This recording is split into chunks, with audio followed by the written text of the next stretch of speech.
Hello friends, welcome to the success Kendra. Friends के आज ही session में हम लोग बिहार दरोगा की जो नई भर्ती वर्ष 2023 में 1275 पदों पर आई हुई है उसके लिए एडुटेरिया के प्रैक्टिस बुक से हम लोग सेट नंबर 3 को आज डिस्कस करेंगे। इससे पहले मैंने आपको सेट नंबर 1 और सेट नंबर 2 को पूरी डिटेल में एक्सप्लेनेशन के साथ कवर कराया हुआ है। जिन्होंने नहीं देखा है सेट 1 और सेट 2 को जरूर देख लीजिएगा। लिंक आपको आज के इस सेशन के डिस्क्रिप्शन बॉक्स में मिल जाएगा। फ्रेंड्स, अगर आप चैनल पर पहली बार विजिट कर रहे हैं और बिहार दरोगा की बेहतरीन तरीके से तैयारी करना चाहते हैं तो आप चैनल को सब्सक्राइब कर लीजिए और जो बगल में बेल आइकन है, घंटी का निशान है, उसको जरूर दबा लीजिएगा ताकि जब भी बिहार दरोगा नई भर्ती 2023 से संबंधित कोई भी इंपॉर्टेंट वीडियो अपलोड किया जाए तो उसका नोटिफिकेशन सबसे पहले आपके पास पहुंच जाए। तो चलिए फ्रेंड्स, बिना देरी किए हुए सेशन आज के स्टार्ट करते हैं। फ्रेंड्स, प्लीज़ सभी लोग एक बार सेशन को जल्दी से लाइक कर दीजिए और जब सेशन समाप्त हो जाएगा तो इसका लिंक किसी भी एक ग्रुप में जहाँ कहीं भी आप हैं वहाँ पर ज़रूर ही शेयर कर दीजिएगा। तो फ्रेंड्स, जैसे मैंने आपको बताया कि आज इस सेशन में हम लोग बिहार दरोगा की जो नई भर्ती वर्ष 2023 में 1275 पदों पर आई हुई है उसके लिए एडुटेरिया के सेट नंबर 3 को हम डिस्कस करेंगे। यहाँ पर आप देख सकते हैं बिहार दरोगा प्रीलिम्स एडुटेरिया सामान्य अध्ययन प्रश्न पत्र, यानी कि यह सेट नंबर 3 है। फ्रेंड्स, एक बार सभी लोग प्लीज़ जल्दी से सेशन को लाइक कर दीजिए। थोड़ा सा जूम कर देता हूँ ताकि प्रश्न जो है आपको स्पष्ट रूप से दिखाई दे। चलिए आज के सेशन का पहला प्रश्न पढ़ेंगे कि महिला प्रीमियर लीग यानी कि WPL वुमेन प्रीमियर लीग 2023 के पहले संस्करण के दौरान कुल कितने मैच खेले गए। देखिए, अगर आप आंसर पहले से जानते हैं तो आंसर कमेंट बॉक्स में देकर के बताते चलेंगे। साथ ही साथ जो भी मैं एक्सप्लेन करूंगा ना उसको ध्यानपूर्वक आप जरूर सुनिएगा। इससे क्या होगा फ्रेंड्स कि एक प्रश्न के साथ साथ आपके 2 से 3 प्रश्न जो है कवर होते चलेंगे। तो देखिए फ्रेंड्स, महिला प्रीमियर लीग जो है इसके पहले संस्करण में 20 लीग मैच खेला गया था और 2 जो है प्ले ऑफ मुकाबले हुए थे। तो इस प्रकार से देखा जाए तो टोटल इसमें 22 मैच खेले गए थे। ऑप्शन बी राइट आंसर हो जाएगा। और जो पहला संस्करण था WPL का, इसमें कुल 5 टीम ने हिस्सा लिया था। कितने टीमों ने हिस्सा लिया था? तो 5 टीम ने हिस्सा लिया था। और जो पहला संस्करण हुआ था उसमें विजेता कौन सी टीम रही थी? तो मुंबई इंडियंस रही थी। साथ साथ आप यह भी ध्यान रखिएगा। चलिए अगला प्रश्न करेंगे और सेट को लगाने के बाद आप सभी लोग अपना अपना स्कोर कमेंट करके जरूर बताइएगा। देखिए, दूसरा प्रश्न है कि फरवरी 2023 में निम्न में से किन राज्यों में विधानसभा चुनाव नहीं कराए गए। यहाँ पर देखिएगा कहाँ पर विधानसभा चुनाव फरवरी 2023 में नहीं कराए गए, यह आपसे पूछा जा रहा है। तो देखिए फ्रेंड्स, निर्वाचन आयोग के द्वारा फरवरी में भारत में कुल 3 राज्यों में विधानसभा चुनाव कराया गया था। कौन कौन से ये राज्य हैं? तो त्रिपुरा, नागालैंड और मेघालय है। मणिपुर इसमें नहीं होगा, ठीक है ना। ये 3 राज्य त्रिपुरा, मेघालय और नागालैंड ध्यान रखेंगे आप। क्लियर है? अच्छा, जो अभी चुनाव हुआ है विधानसभा का चुनाव, तो नए मुख्यमंत्री भी इन राज्यों के बने हैं, तो उनका भी नाम आपको ध्यान रखना है। देखिए, त्रिपुरा के मुख्यमंत्री कौन हैं? तो मानिक साहा हैं, ठीक है ना। नागालैंड के कौन हैं? तो नागालैंड के नेफ्यू रियो हैं, आपको पता भी है। और मेघालय के CM कौन हैं? तो कॉनराड संगमा हैं। क्लियर? ये भी आप साथ साथ ध्यान रखिएगा।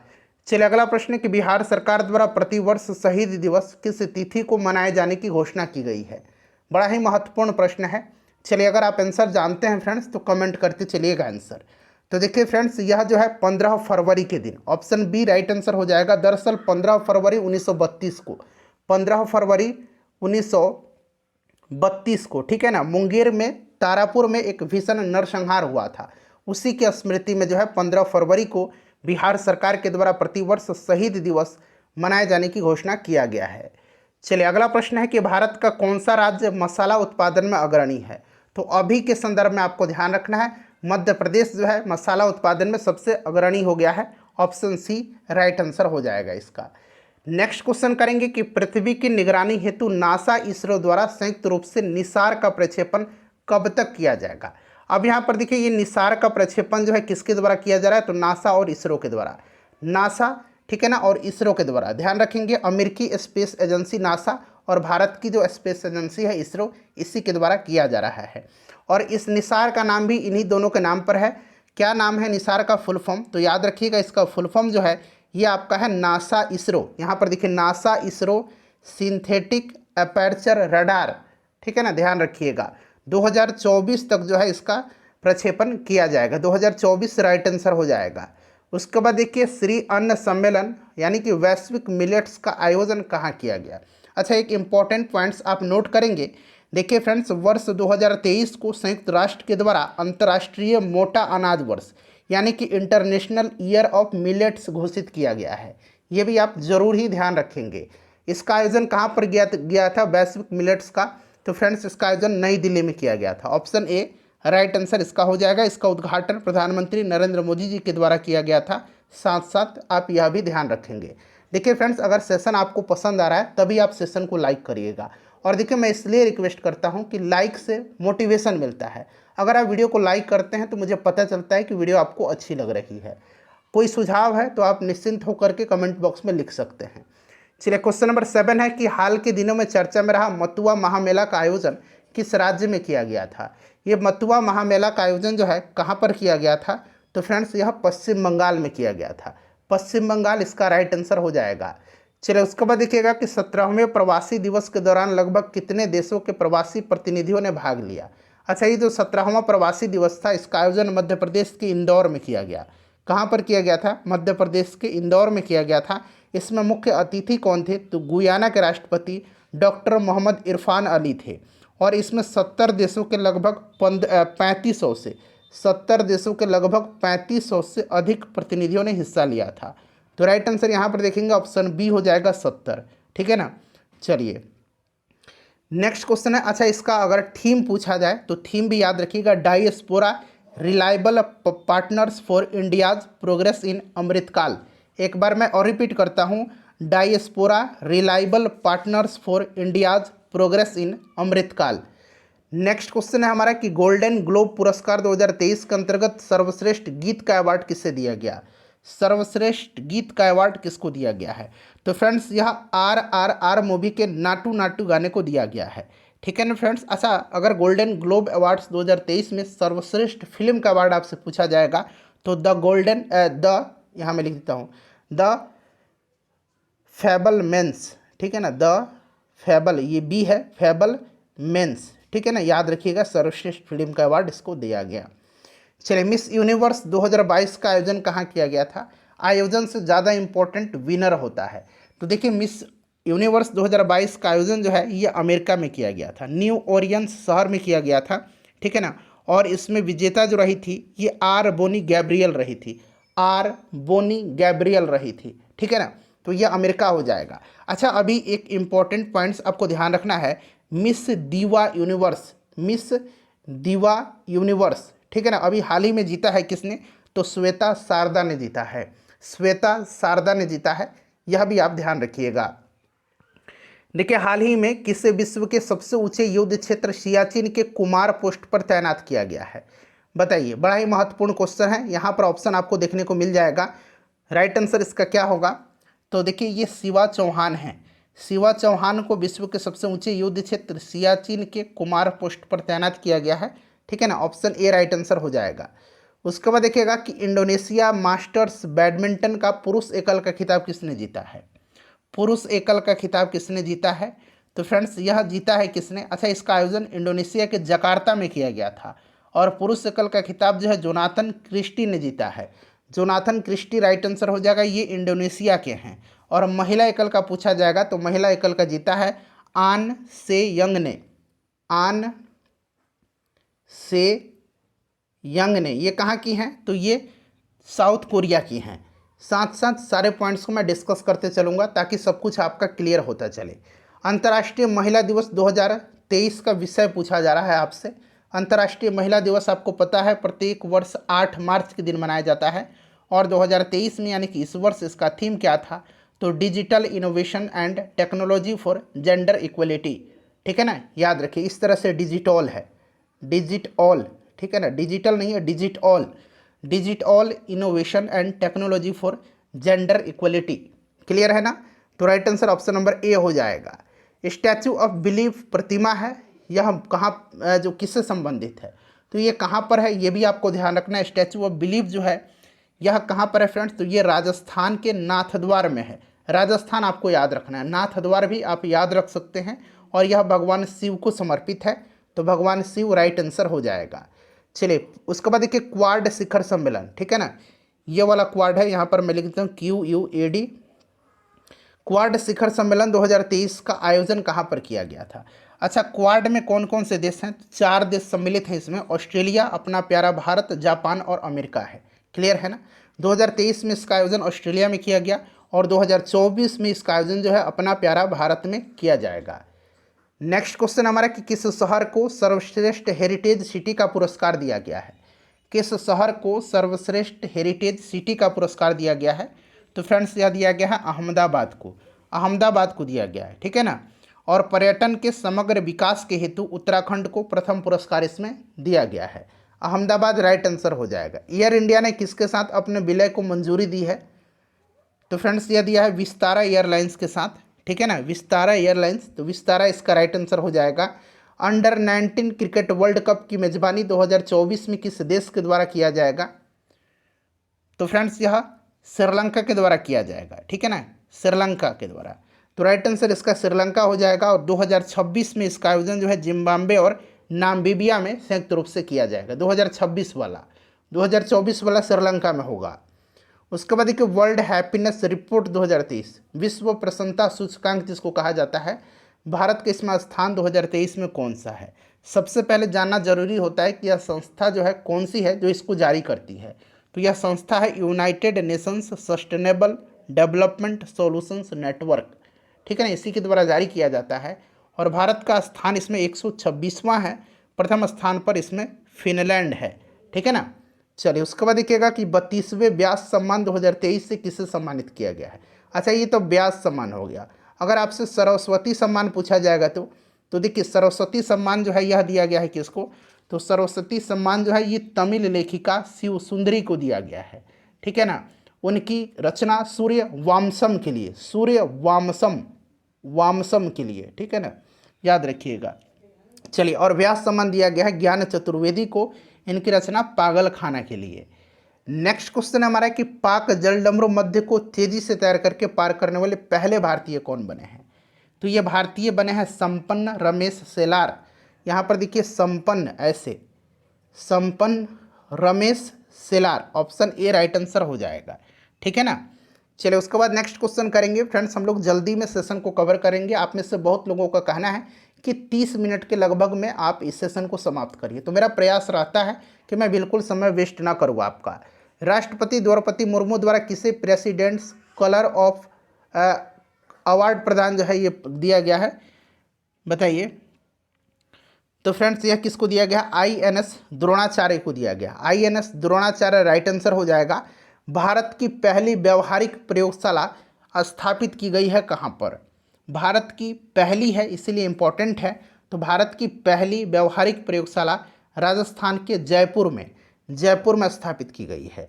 उसके बाद देखिएगा कि मेथनॉल से चलने वाली, और देखिए फ्रेंड्स 2008 से लेकर के अब तक जितने भी बिहार दरोगा में ज्योग्राफी के प्रश्न पूछे गए थे, मैंने उनको एक ही वीडियो में कवर कराया हुआ। जाकर के प्रीवियस ईयर के क्वेश्चन को फटाफट रिवीजन कर लीजिए। इसी प्रकार से मैं आपको हिस्ट्री, पॉलिटी, साइंस, इकोनॉमिक्स और मिसलेनियस यानी कि विविध के प्रश्नों को भी कवर करवा दूंगा। चलिए बताइएगा पहली बस का अनावरण नागपुर में किसके द्वारा किया गया? मेथनॉल से चलने वाली है और वो भी पहली है, इसीलिए महत्वपूर्ण है। तो ये नितिन गडकरी के द्वारा किया गया था। नितिन गडकरी राइट आंसर हो जाएगा। हाल ही में इला भट्ट का निधन हो गया है। उनका संबंध किस क्षेत्र से है? इला भट्ट का संबंध जो है किस क्षेत्र से है? तो देखिए राइट आंसर हो जाएगा इसका समाज सेवा। ठीक है ना? महिलाओं को अधिकार दिलाने के उद्देश्य से उन्होंने स्वयं श्री महिला सेवा संघ की स्थापना किया था। स्वयं श्री महिला सेवा संघ, ठीक है ना? तो ये समाज सेवा हो जाएगा। उसके बाद देखिए भारत का दूसरा सबसे बड़ा नदी बेसिन कौन सा है? दूसरा पूछा जा रहा है, बताइए। भारत का सबसे बड़ा नदी बेसिन गंगा है और दूसरा जो है यह गोदावरी बेसिन है। गोदावरी राइट आंसर हो जाएगा। गोदावरी करेक्ट आंसर हो जाएगा। चलिए सर्वाधिक ऊंचाई पर स्थित दर्रा, तो देखिए सर्वाधिक ऊंचाई पर स्थित जो भारत का दर्रा है ये डुंगरीला दर्रा है, यानी कि माना दर्रा या डुंगरीला दर्रा, ध्यान रखेंगे। और इसमें से अगर बात करें तो ये नाथुला दर्रा हो जाएगा इन ऑप्शन में से। तो ध्यान रखिएगा नाथुला कहाँ पर है? तो सिक्किम में है। क्लियर है ना? चलिए रोहतांग जो है ये कहाँ पर है? मध्य प्रदेश में है। अच्छा जोजिला कहाँ पर है? जरा आप कमेंट करके, मध्य प्रदेश में, ये रोहतांग हिमाचल प्रदेश में है। ठीक है ना? ध्यान रखेंगे। और जोजिला कहाँ पर आप कमेंट करके बताइएगा। चलिए केसर मिश्रण है। केसर जो होता है यह किसका मिश्रण होता है? अच्छा केसर प्राप्त किया जाता है वर्ती कागज से। ठीक है ना? चलिए इसमें से बताइए राइट आंसर क्या हो जाएगा। तो केसर जो है ये फूल के स्त्री भाग से, ठीक है ना, वर्तिकाग्र मैंने बताया था जो बीज बनाने वाला भाग है। इस प्रकार अगर बात करें केसर जो है बीज और कली का एक मिश्रण है, तो ऑप्शन ए इसका राइट आंसर हो जाएगा। चलिए मिकिर की पहाड़ी कहाँ पर है, मिकिर की पहाड़ी, मिकिर की पहाड़ी बताइए। तो ये असम में है, ठीक है ना, असम इसका राइट आंसर हो जाएगा, असम में है। चलिए नेक्स्ट क्वेश्चन है कि वृक्षों को काटने से बचाने हेतु चिपको आंदोलन कब शुरू किया गया था। चिपको आंदोलन जो है ये शुरू कब किया गया था, चिपको आंदोलन जो है शुरू हुआ था ये किसके नेतृत्व में, सुंदरलाल बहुगुणा के नेतृत्व में, ठीक है ना, चंद्री प्रसाद भट्ट भी इनसे जुड़े हुए थे। इसका आंसर आप कमेंट करके बताइए, बढ़िया प्रश्न है, एक प्रश्न मैं आपसे हर सेट में पूछता हूँ, इसका आंसर आप कमेंट करके मुझे बताइएगा। चलो उसके बाद देखिएगा कि निम्न में से किसका संबंध पारिस्थितिकी संतुलन से नहीं है, पारिस्थितिकी संतुलन से किसका जो है इसमें से नहीं है, तो सिंपल सा है औद्योगिक प्रबंधन इसका राइट आंसर हो जाएगा। निम्नलिखित में से कौन सा देश स्थलरुद्ध देश है, यानी कि लैंडलॉक्ड कंट्री है, स्थलरुद्ध देश इसमें से कौन सा है, सबसे बड़ा स्थलरुद्ध देश कजाकिस्तान है। इसमें से अगर बात करें तो ये हंगरी हो जाएगा, हंगरी जो है यह एक स्थलरुद्ध देश है, ठीक है ना, यह एक यूरोपीय देश है जो पूरी तरह से स्थलरुद्ध है। हंगरी की राजधानी पूछा जाता है बुडापेस्ट है, बुडापेस्ट हंगरी की राजधानी है, ये भी आप ध्यान रखेंगे, ठीक है ना फ्रेंड्स। चलिए उसके बाद अच्छा यूक्रेन की राजधानी भी ध्यान रखिएगा, ये आजकल पूछा जा रहा है, यूक्रेन की राजधानी कीव है। रोमानिया की राजधानी बुखारेस्ट है, ठीक है ना, इसकी बुडापेस्ट, इसकी बुखारेस्ट। वनस्पति जलवायु का सही सूचक है, यह कथन किसका है, वनस्पति जलवायु का सही सूचक है, यह कथन किसका है, यह कथन कोपेन का है, किसका है फ्रेंड्स, यह कथन कोपेन का है, क्लियर है, ध्यान रखेंगे आप लोग। चलिए भारत में अप्रत्यक्ष निर्वाचन की प्रथा किस वर्ष में आरंभ की गई थी, अप्रत्यक्ष पूछा गया है, तो भारत में अप्रत्यक्ष निर्वाचन की प्रथा यह 1892 में प्रारंभ की गई थी, ठीक है ना, और इसके साथ ही 1892 में भारत परिषद अधिनियम के तहत राजस्व एवं व्यय अथवा बजट पर बहस करने तथा कार्यकारिणी से प्रश्न पूछने की शक्ति भी प्रदान किया गया था। 1892 राइट आंसर होगा इसका। निम्न में से कौन सी घटना सबसे पहले घटित हुई थी। चलिए यहाँ पर देखिएगा इलाहाबाद की संधि जो है ये 1765 में, आपको याद होगा तीसरा आंग्ल मैसूर युद्ध जो था यह हुआ था 1790-92 में, ठीक है। प्रथम आंग्ल मराठा युद्ध पूछा गया है तो ये हुआ था 1775 से 82, 1775-82 याद रखेंगे, और सालबाई की संधि जो है यह 1782 में। तो सबसे पहले जो घटित हुई थी घटना इसमें से इलाहाबाद की संधि है जो कि 1765 में हुई थी। चलो उसके बाद नेक्स्ट क्वेश्चन है हमारा 36 नंबर। देखिए निम्नलिखित में से किस एक ने सुभाष चंद्र बोस को देश नायक कहकर के संबोधित किया था, देश नायक कहकर के संबोधित किया था रविंद्रनाथ टैगोर जी ने, ठीक है ना, रविंद्रनाथ टैगोर राइट आंसर हो जाएगा। विश्व भारती की स्थापना रविंद्रनाथ टैगोर जी ने किया है, ध्यान रखिएगा ये भी प्रश्न बनता है। चलो उसके बाद देखिए भारत छोड़ो आंदोलन के समय भारत का प्रधान सेनापति कौन था। अब यहाँ पर थोड़ा सा समझने वाली बात है, बहुत लोग लॉर्ड लिनलिथगो कहेंगे, लेकिन दरअसल लॉर्ड लिनलिथगो उस समय भारत का वायसराय था, ठीक है ना। यहाँ पर भारत का प्रधान सेनापति पूछा गया है, इनकी कमांडेंट इन चीफ पूछा गया है, ये लॉर्ड बेबल था, लॉर्ड बेबल जो कि बाद में वायसराय भी बना, तो लॉर्ड बेबल ही इसका राइट आंसर होगा। उसके बाद देखिए मुस्लिम लीग द्वारा सर्वप्रथम प्रत्यक्ष कार्रवाई दिवस कहाँ मनाया गया। अच्छा प्रत्यक्ष कार्रवाई दिवस जो है यह मनाया गया था 16 अगस्त 1946 को, ठीक है ना, सीधी कार्रवाई या प्रत्यक्ष कार्रवाई दिवस डायरेक्ट एक्शन डे को कहा जाता है, और सर्वप्रथम प्रत्यक्ष कार्रवाई दिवस कलकत्ता में मनाया गया था। तो यहाँ पर देखिए कलकत्ता राइट आंसर इसका हो जाएगा। देखिए दिल्ली सल्तनत में दीवाने अर्ज विभाग की स्थापना किसने किया था। दीवाने अर्ज जो था एक प्रकार का सैन्य विभाग था, सैन्य विभाग था एक प्रकार का, और इसकी स्थापना जो है बलबन ने किया था। बलबन गुलाम वंश का शासक था, इसने रक्त और लौह की नीति अपने विरोधियों के प्रति अपनाई थी, ठीक है ना, याद रखिएगा। नवरोज़ त्यौहार मनाने की प्रथा इसी ने शुरू किया था। उसके बाद देखिए निम्नलिखित में से कौन फारसी का प्रथम कवि था जिसने अपनी कविता में भारतीय पर्यावरण को चित्रित किया। चलिए बताइए राइट आंसर क्या हो जाएगा। तो फ्रेंड्स यह कौन थे, प्रसिद्ध फारसी कवि अमीर खुसरो थे, ठीक है ना, और अमीर खुसरो निजामुद्दीन औलिया के शिष्य थे। नई फारसी काव्य शैली सबके हिंदी या हिंदुस्तानी शैली के जन्मदाता अमीर खुसरो को माना जाता है। इनको जो है तूतीय हिंद यानी कि हिंदुस्तान का तोता कहा जाता है। ये सारी पॉइंट्स आपको ध्यान रखना है। चलिए कौन सा इसमें से सही सुमेलित है, तो इसमें से सही सुमेलित जो है ये आपसे पूछा गया है तैमूरलंग का आक्रमण 1398, ठीक है ना। उसके बाद देखिए तालीकोटा का युद्ध जो कि विजयनगर साम्राज्य के पतन का कारण माना जाता है 1565, सही दिया गया है। चंदावर का युद्ध 1194, ये भी सही है। तो इनमें से सभी इसका राइट आंसर होगा। चलिए जौनपुर की स्थापना किस शासक के द्वारा किया गया था, तो जौनपुर की स्थापना जो है ये फिरोज तुगलक ने अपने चचेरे भाई जौना खां के स्मृति में किया था, ठीक है ना। और सिराज ए हिंद जौनपुर का ऐतिहासिक नाम है। सिराज ए हिंद, याद रखिएगा, यह जौनपुर का ऐतिहासिक नाम है। ऑप्शन बी राइट आंसर होगा। भारत में मानव का सर्वप्रथम साक्ष्य कहाँ मिलता है, भारत में मानव का सर्वप्रथम साक्ष्य जो है यह कहाँ मिलता है, तो यह मध्य प्रदेश के पश्चिमी नर्मदा क्षेत्र में अवस्थित हथनौरा यानी कि होशंगाबाद नामक पुरास्थल से प्राप्त हुआ। इसकी खोज जो है प्रसिद्ध पुरातत्वविद अरुण सोनाकिया के द्वारा किया गया था। तो यहाँ पर आप नर्मदा घाटी लगाइए। सैंधव सभ्यता के महान स्नानागार और महान अन्नागार, ठीक है ना, अन्नागार भी ग्रेट ग्रेनरी जिसको कहा जाता है, यह संभवतः सिंधु सभ्यता की सबसे बड़ी इमारत थी। अन्नागार और स्नानागार दोनों जो है ये मोहनजोदाड़ो से प्राप्त हुए हैं, ध्यान रखना आपको। चलिए उसके बाद देखिएगा कि किस शासक द्वारा सर्वप्रथम पाटलिपुत्र का राजधानी के रूप में चयन किया गया था। दरअसल पाटलिपुत्र की स्थापना उदयन ने किया था। ये प्रश्न बिहार पुलिस में पूछा भी गया था और इसने राजधानी बनाया था, ठीक है ना। मगध साम्राज्य की जो राजधानी थी प्रारंभिक वो गिरिब्रज थी या राजगिरी थी, यह चीज़ आपको भली भांति पता है। चलिए भारतीय संविधान को संविधान सभा के द्वारा अंगीकृत कब किया गया था, अंगीकृत पूछा गया है। तो अंगीकृत किया गया था 26 नवंबर 1949 को। इसीलिए प्रत्येक वर्ष 26 नवंबर के दिन संविधान दिवस मनाया जाता है।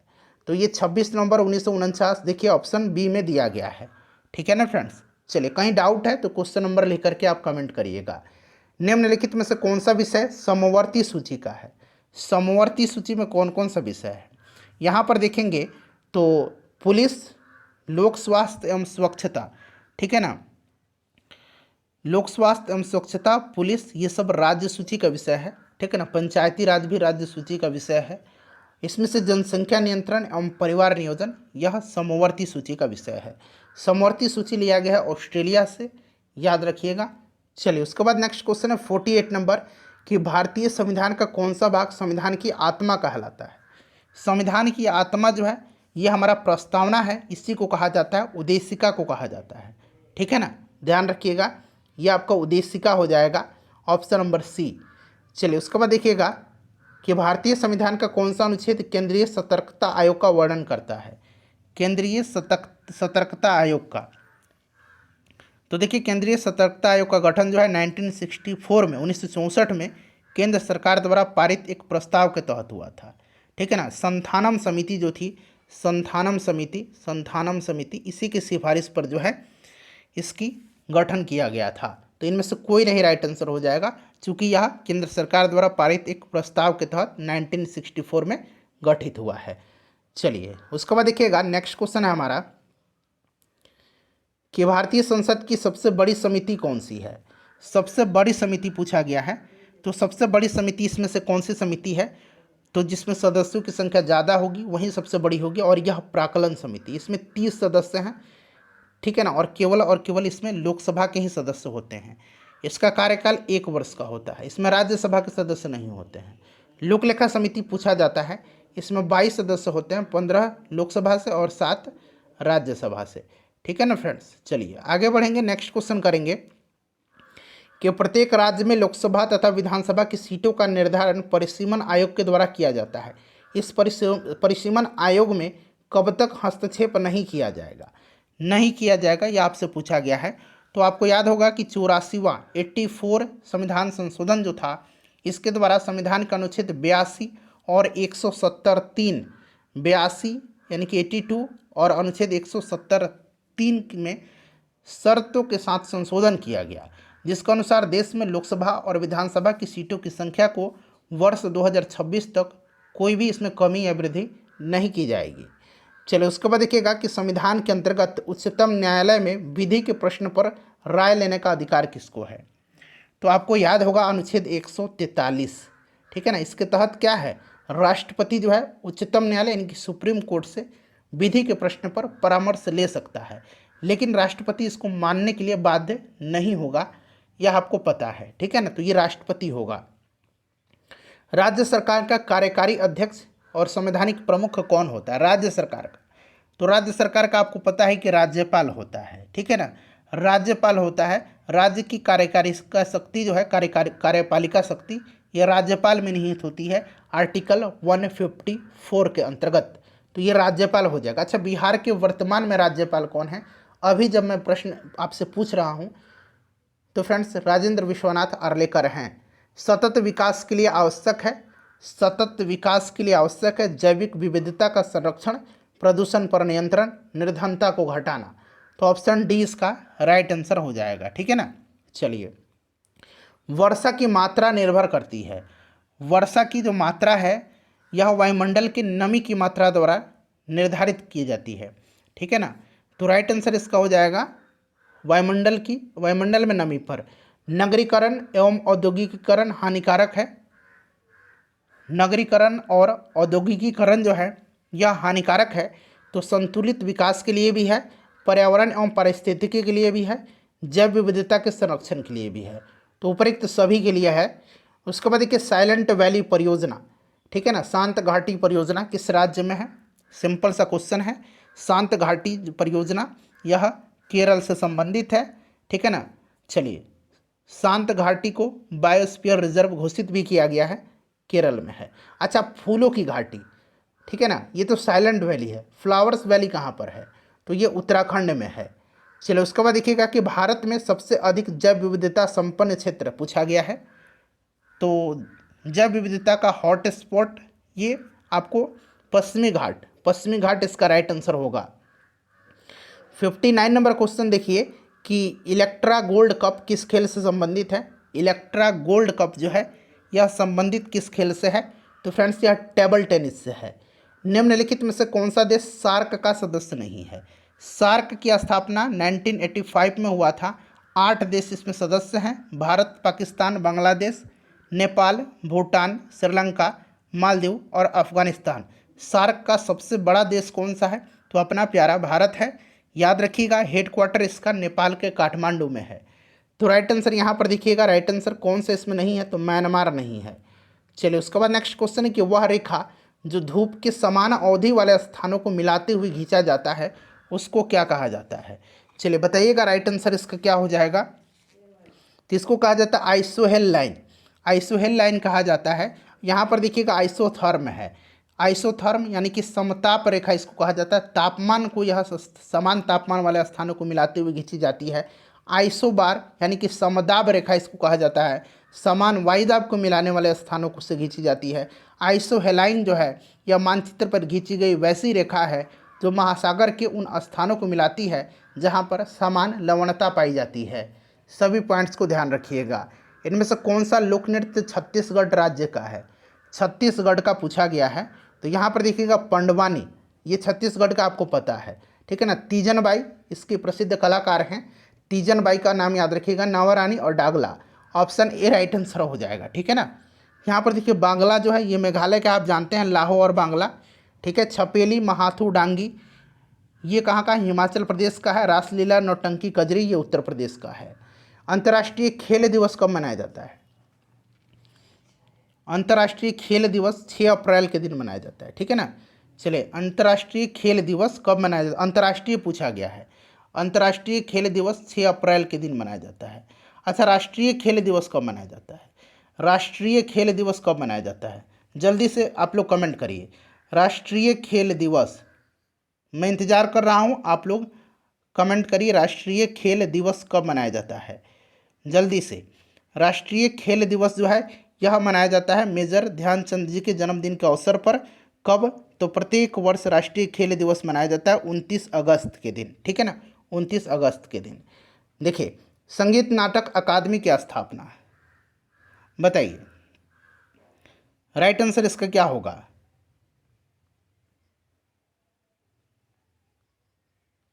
संगीत नाटक अकादमी की स्थापना जो है ये हुआ था आपका 1953 में, ठीक है ना। अच्छा, ललित कला अकादमी की स्थापना 1954 में और साहित्य अकादमी की स्थापना भी 1954 में ही हुआ था। ठीक है ना फ्रेंड्स, याद रखेंगे आप लोग।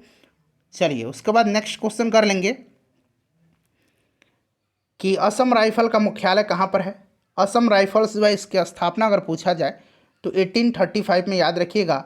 और इसका हेडक्वार्टर जो है ये मेघालय में है, मेघालय के शिलोंग में है। ठीक है ना। चलिए एम्पियर सेकंड, ठीक है ना, एम्पियर सेकंड निम्न में से किसकी इकाई है। एम्पियर सेकंड जो है यह इकाई किसकी है। तो फ्रेंड्स आपको पता है ना कि एम्पियर सेकंड विद्युत आवेश की इकाई होती है। आवेश प्रवाह की दर को धारा कहा जाता है, ये प्रश्न आप जानते हैं। तो यह आपका हो जाएगा आवेश। ठीक है ना। अच्छा, एम्पियर बराबर आवेश बटा सेकंड आपने पढ़ा होगा। एम्पियर बराबर आवेश बटा सेकंड आपने पढ़ा होगा। ठीक है ना। तो यही पूछ रहा है कि एम्पियर सेकंड, तो यहाँ पर देखिए क्रॉस मल्टीप्लिकेशन जब होगा तो आवेश का हो जाएगा, आवेश राइट आंसर होगा। चलो उसके बाद देखिएगा कि मानव शरीर के कौन से दो मुख्य अंगों में काफ़ी मात्रा में चुंबकीय क्षेत्र उत्पन्न होता है। तो यह हृदय और मस्तिष्क है। ठीक है ना, हृदय और मस्तिष्क है, ध्यान रखिएगा। हृदय और मस्तिष्क इसका राइट आंसर हो जाएगा। प्रत्यावर्ती धारा का आविष्कार किस वैज्ञानिक के द्वारा किया गया था। प्रत्यावर्ती धारा का, तो ये निकोला टेस्ला राइट आंसर हो जाएगा। आइजैक न्यूटन जो है इन्होंने गुरुत्वाकर्षण का नियम दिया था, गति का भी नियम दिया था। ग्रामोफोन का थॉमस एडिसन ने किया था। ठीक है। प्रकाश विद्युत प्रभाव की खोज आइंस्टीन ने किया था। विभवांतर को स्थिर रखते हुए एक परिपथ का प्रतिरोध आधा कर दिया जाए। ध्यान दीजिएगा, विभवांतर को आधा रखते हुए, ठीक, स्थिर रखते हुए प्रतिरोध जो है परिपथ का आधा कर दिया जाए तो धारा का मान क्या होगा, धारा पर इसका प्रभाव क्या पड़ेगा। अब यहाँ पर देखिए कह रहा है कि आपको पता है V=IR होता है, यानी कि यहाँ से I= क्या हो जाएगा, V/R हो जाएगा। ठीक है ना। धारा पूछ रहा है ना, धारा पर क्या प्रभाव होगा। अब कह रहा है कि V को कांस्टेंट रखना है और प्रतिरोध को आधा कर दिया जा रहा है। तो जैसे ही आप प्रतिरोध को आधा करेंगे तो यहाँ पर देखिए प्रतिरोध को अगर आप आधा करते हैं तो ये 2V/R हो जाएगा ना। R/2 अगर आधा करेंगे तो ये 2 ऊपर चला जाएगा तो 2V/R हो जाएगा। ठीक है, 2V/R हो जाएगा। क्लियर। अब आपको पता है कि I=VR होता है, तो यहाँ पर हम लोग कैसे करेंगे, I= कितना हो जाएगा, ये 2I के बराबर हो जाएगा ना, 2I के बराबर। तो ये क्या हो जा रहा है, डबल हो जा रहा है ना, डबल इसका राइट आंसर हो जाएगा, दोगुनी हो जाएगी। निम्नलिखित में से किस रंग का विचलन कोण सबसे कम होता है। सबसे कम विचलित कौन सा रंग होता है, जिसका तरंग दैर्ध्य ज़्यादा होगा विचलित कम होगा। यानी कि लाल का तरंग दैर्ध्य सबसे लाल यहाँ पर लाल का तरंग दैर्ध्य सबसे ज़्यादा है, इसका विचलन कम होगा। बैगनी का सबसे अधिक विचलन होगा क्योंकि इसका तरंग दैर्ध्य सबसे कम होता है। चलिए 71 नंबर है कि यदि एक वास्तविक वस्तु का प्रतिबिंब बनाने के लिए उत्तल दर्पण का उपयोग किया जाता है तो निम्नलिखित में से कौन सा कथन गलत है, बताइएगा। उत्तल दर्पण में प्रत्येक दशा में जो है प्रतिबिंब छोटा, सीधा, आभासी तथा जो पोल है, ध्रुव है और फोकस के बीच निर्मित होता है। ठीक है ना। उत्तल दर्पण वस्तु की किसी भी स्थिति में वस्तु का प्रतिबिंब वास्तविक नहीं होगा। ठीक है ना, वास्तविक राइट आंसर इसका ऑप्शन नंबर ए होगा। चलिए उसके बाद देखिए निम्नलिखित में से क्या आर्किमिडीज का सिद्धांत पर आधारित नहीं है। तो देखिए यहाँ पर ध्यान देंगे तो पनडुब्बी है, हाइड्रोमीटर, लैक्टोमीटर दूध की शुद्धता मापता है। ओडोमीटर नहीं है, ओडोमीटर आर्किमिडीज के सिद्धांत पर आधारित नहीं है। ठीक है ना। चलिए नेक्स्ट क्वेश्चन करेंगे कि निम्नलिखित में से कौन सा रासायनिक परिवर्तन का उदाहरण है। तो यहाँ पर देखेंगे तो मक्खन का खट्टा होना ये रासायनिक परिवर्तन का उदाहरण है, मक्खन का खट्टा होना। ठीक है ना, मक्खन का खट्टा होना, कागज़ का जलना, लोहे में जंग लगना, ये सब रासायनिक परिवर्तन के उदाहरण है। नेक्स्ट क्वेश्चन है हमारा कि निम्नलिखित में से कौन सा एक ऊर्ध्वपातक पदार्थ नहीं है। तो इसमें से आपका नेप्थलीन है, कपूर है, अमोनियम क्लोराइड भी है, सोडियम सल्फेट नहीं होगा। चलिए यहाँ पर देखिए इलेक्ट्रॉनिक विन्यास दिया गया है, इलेक्ट्रॉनिक कॉन्फ़िगरेशन 2, 8, 7 यानी कि 2, 8, 10 और 7, 17। तो इसकी संयोजकता पूछा जा रहा है। तो आपको पता है ना कि 17 क्लोरीन का होता है और इसकी संयोजकता जो है 1 होगी, 1 इलेक्ट्रॉन लेकर के स्टेबल हो जाएगा। ठीक है। चलिए वे अम्ल जिसमें हाइड्रोजन के साथ ऑक्सीजन के अतिरिक्त अन्य अधात्विक तत्व होते हैं क्या कहलाते हैं। वे अम्ल जिनमें हाइड्रोजन के साथ अन्य अधात्विक तत्व उपस्थित होते हैं तथा ऑक्सीजन अनुपस्थित होते हैं। ठीक है ना, उसको क्या कहा जाता है? उसको कहा जाता है अनॉक्सी अम्ल। ठीक है ना, अनॉक्सी अम्ल कहा जाता है। मिथाइल ऑरेंज का क्षारीय माध्यम में रंग होता है। मिथाइल ऑरेंज का क्षारीय माध्यम में रंग जो होता है ये पीला गुलाबी होता है। एल्युमिनियम ऑक्साइड प्रकृति में होते हैं। एल्युमिनियम ऑक्साइड जो है यह होते हैं तो ये एम्फोटेट्रिक होते हैं, यानी कि उभयधर्मी होते हैं। उभयधर्मी रासायनिक गुणों के मध्य मेंडलीफ ने किन तत्वों के साथ मिलकर के बने यौगिकों पर ध्यान केंद्रित किया था? तो ये क्या था? हाइड्रोजन और ऑक्सीजन। ठीक है ना, हाइड्रोजन और ऑक्सीजन। मेंडलीफ ने रासायनिक गुणों में मुख्यतः हाइड्रोजन और ऑक्सीजन से बने यौगिकों का अध्ययन किया था। तो ये आपका राइट आंसर ऑप्शन नंबर यहाँ पर डी हो जाएगा। उसके बाद देखिए, निम्नलिखित में से कौन सा तत्व आवर्त सारणी का सर्वाधिक विद्युत ऋणात्मक तत्व है? सर्वाधिक विद्युत ऋणात्मक जो है यह पूछा गया है, तो यह आपका फ्लोरीन हो जाएगा। फ्लोरीन राइट आंसर हो जाएगा, ध्यान रखिएगा, फ्लोरीन करेक्ट आंसर हो जाएगा इसका। ग्राफीन क्या है? ग्राफीन जो है ये क्या है? तो यह कार्बन का अपरूप होता है ग्राफीन। ठीक है ना, जो ग्रेफाइट से प्राप्त किया जाता है, कार्बन का अपरूप हो जाएगा। 82 नंबर देखिए, प्रश्न कर रहा है कि यहाँ पर देखिए अंग्रेजी में भी लिखा गया है यूट्रोफिकेशन। यूट्रोफिकेशन के परिणाम स्वरूप निम्न में से किसका न्यूनीकरण होता है? किसका न्यूनीकरण होता है? तो फ्रेंड्स क्या होता है? विलीन ऑक्सीजन का। विलीन ऑक्सीजन का यूट्रोफिकेशन होता है। चलिए उसके बाद देखिएगा कि निम्नलिखित में से कौन सा एक कीटभक्षी पौधा नहीं है? नहीं पूछा गया है, तो इसमें से देखिएगा गठपर्णी, वीनस फ्लाईट्रैप, सनड्यू, ये सब जो है कीटभक्षी पौधा है। प्रोथैलस जो है ये नहीं है। ठीक है ना, प्रोथैलस एक कीटभक्षी पौधा नहीं है।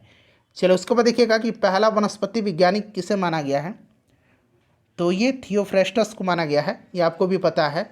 चलिए उसके बाद देखिएगा एंटीबायोटिक निम्नलिखित में से किस कवक से प्राप्त किया जाता है? एंटीबायोटिक जो है निम्नलिखित में से किस कवक से प्राप्त किया जाता है? तो यहाँ पर पेनिसिलिन हो जाएगा, पेनिसिलिन। ठीक है ना, चलिए पेनिसिलिन एंटीबायोटिक पेनिसिलिन जो है यह कवक पेनिसिलियम नोटेटम से प्राप्त किया गया था, पेनिसिलियम नोटेटम से। ठीक है ना, चलिए इनमें में से कौन सा पादप हार्मोन कोशिका विभाजन से संबंधित है? सिंपल सा है, ये सारे के सारे जो है ना पादप हार्मोन है, और साइटोकाइनिन कोशिका विभाजन में मदद करता है। ठीक है ना, ध्यान रखिएगा। चलो उसके बाद देखिएगा कि श्वसन का पहला चरण ग्लूकोज का किसमें विखंडन है? तो श्वसन का पहला चरण ग्लूकोज का पायरूट में विखंडन है। ठीक है ना, पायरूट इसका राइट आंसर हो जाएगा। निम्नलिखित में से देखिए कौन सा पौधा ब्रायोफाइटा समूह के अंतर्गत आता है? ब्रायोफाइटा समूह के अंतर्गत जो पौधा आता है यह इसमें से मर्केसिया हो जाएगा, मर्केसिया। ठीक है ना, मर्केसिया एंथोसिर, यहाँ मैं लिख देता हूँ, रुकिए, एंथोसिरोस। ठीक है ना, रिक्सिया भी आता है, रिक्सिया, रिक्सिया, मर्केसिया, ये सब ध्यान रखिएगा, ये सब ब्रायोफाइटा के अंतर्गत आते हैं। उसके बाद देखिए उस वाहिनी का नाम क्या है जो पुरुष के वृषण से निकलती है और शुक्राणु को शरीर में ले जाती है? सिंपल सा क्वेश्चन है, शुक्रवाहिका होगा। उसके बाद देखिए हमारी आँखों में लेंस का क्या काम है? हमारी आँखों में जो लेंस का काम है यह आँख की फोकस दूरी को बदलना है, आँख की फोकस दूरी को बदलना है। ठीक है ना, चलिए उसके बाद देखिएगा कि रक्त में पाया जाने वाला घटक शरीर में ऑक्सीजन परिवहन के लिए जिम्मेदार है, कौन सा है? तो फ्रेंड्स यह आरबीसी है। ठीक है ना, लाल रक्त कणिका, यह जो है ऑक्सीजन परिवहन के लिए जिम्मेदार होता है, आपको भी पता है। चलिए अदृश्य निर्यात का अर्थ क्या होता है? अदृश्य निर्यात का अर्थ क्या होता है? तो इसका मतलब होता है अदृश्य निर्यात का सेवाओं का निर्यात। ठीक है ना, सेवाओं का निर्यात। चलिए उसके बाद देखिएगा छठी पंचवर्षीय योजना के दौरान निम्नलिखित में से कौन सा कार्यक्रम शुरू किया गया था? छठी पंचवर्षीय योजना 1980 से 85 तक रहा था, और इसमें एकीकृत ग्रामीण विकास कार्यक्रम को 2 अक्टूबर 1980 को प्रारंभ किया गया था। एकीकृत ग्रामीण विकास 2 अक्टूबर 1980 को। उसके बाद देखिए प्रच्छन्न बेरोजगारी का सामान्यतः क्या अर्थ होता है? प्रच्छन्न बेरोजगारी का मतलब होता है, बताइए। तो यहाँ श्रमिक की सीमांत उत्पादकता शून्य है, ऑप्शन सी राइट आंसर हो जाएगा। उसके बाद एक अच्छा प्रश्न है, राष्ट्रीय आय समिति का गठन किस वर्ष किया गया था? तो राष्ट्रीय आय समिति का गठन 1949 में किया गया था और इसके पहले अध्यक्ष पीसी महालनोबी साहब थे। तो राइट आंसर 1949 हो जाएगा। फ्रेंड्स, इन 95 प्रश्नों में से आप लोग अपना स्कोर बता दीजिए, तब तक मैं मैथ का आंसर फटाफट आपको बता देता हूँ। स्कोर के साथ साथ सेशन को लाइक कर दीजिएगा और सेशन को प्लीज़ फ्रेंड्स शेयर भी जरूर कर दीजिएगा। चलिए, उसके बाद देखिए 97 का राइट आंसर जो हो जाएगा यहीं पर ऑप्शन नंबर ए में हो जाएगा इसका करेक्ट आंसर। उसके बाद चलिए 98 का जो राइट आंसर हो जाएगा वो आपका ऑप्शन बी 945 रुपया हो जाएगा।